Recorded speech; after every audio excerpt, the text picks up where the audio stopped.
Euro 110 ayaw umandar. Paano nga ba solusyonan?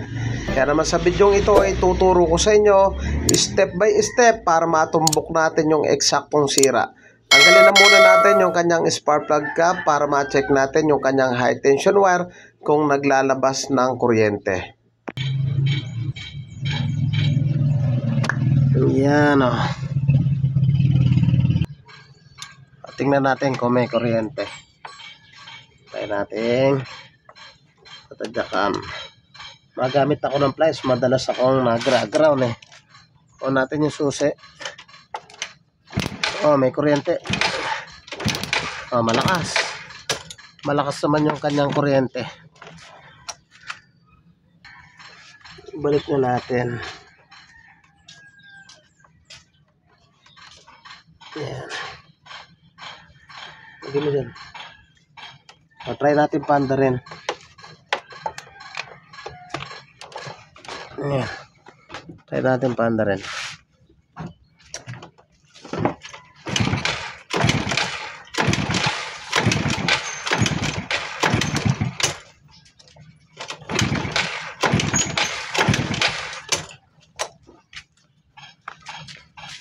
So yun, ayaw nga umandar. Ang gawin natin, tanggalin natin yung spark plug.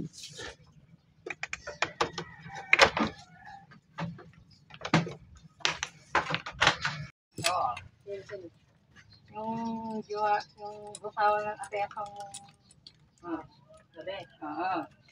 may ginip ko nga. Ito yung kanya spark plug, masyadong makarbon. So ang gawin natin, linisin natin to, tapos lagyan natin ng tamang clearance, sukat ng lagari. Kalimitan yung linalagay kong gap dito sa kanyang spark plug cap. So ayan, pasok lang natin lagari, tapos tuktukan natin. So yan yung pinakasukat ng bawat mga spark plug. So tutok lang natin. Tapos yan, alinisan natin, tapos ibalik na natin. Balik na natin yan. Check na muna natin kung may kuryente. Erika, lalo naman ito kay Erika. May turopeta. May turopeta dito. Okay, Joey. Patawag siyang ilo. Ano may hita? Dahil. Pagpapaya ka. Nalolo ko naman sa Erika. At malakas naman yung kanyang kuryente, kaya ibalik na natin tong kanyang spark plug. Kaya ako muna pagkakano ko sa akin eh. Okay. Yung putak naman talaga yung napaganda to.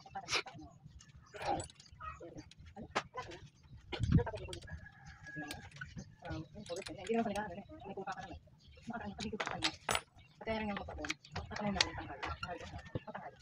Nag-alas ka na. Nag-uwi.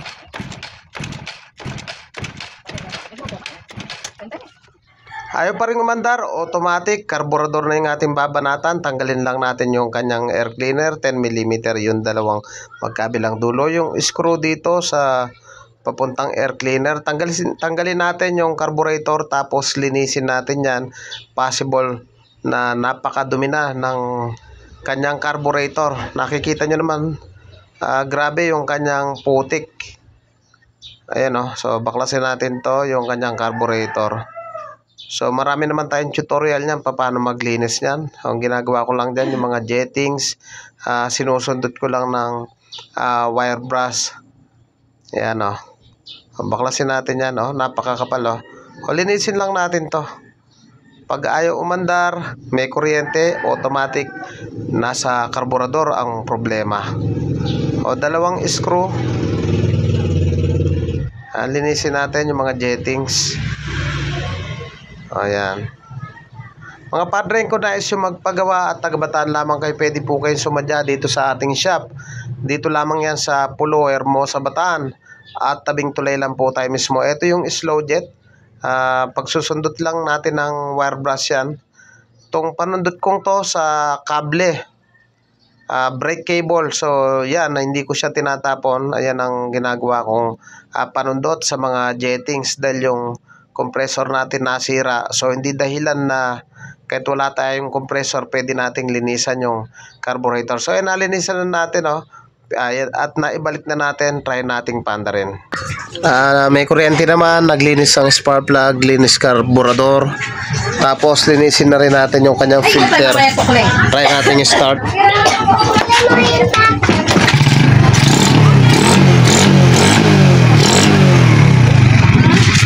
Okay na.